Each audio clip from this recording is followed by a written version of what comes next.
चलो बाबा विश्वकर्माला सुमर सुमर के मनावो।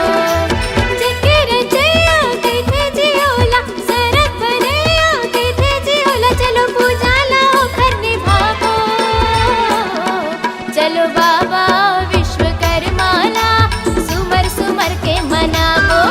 चलो बाबा विश्वकर्माला सुमर सुमर के मनावो।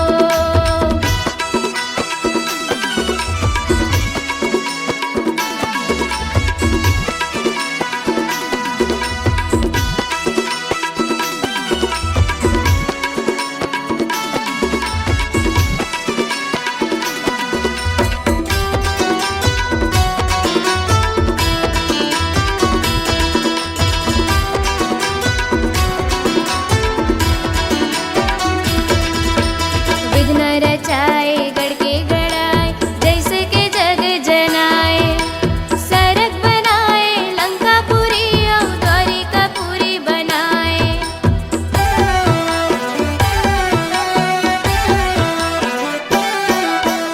आनी बानी के कला करेला जग भर लाहे सिखाए। यही से ती बाबा दुनिया भर में कण कण पूजा पाए। कला करैया तिथे जियोला मारक बतैया तिथे जियोला रोली चंदन बंदला चढ़ावो।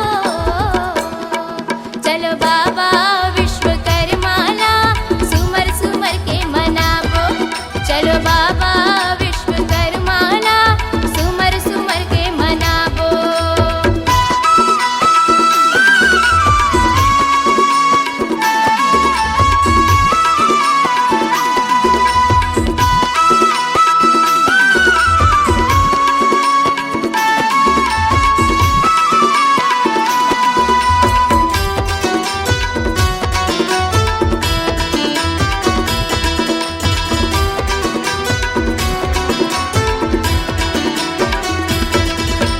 देवता धामी के अस्तर शस्त्र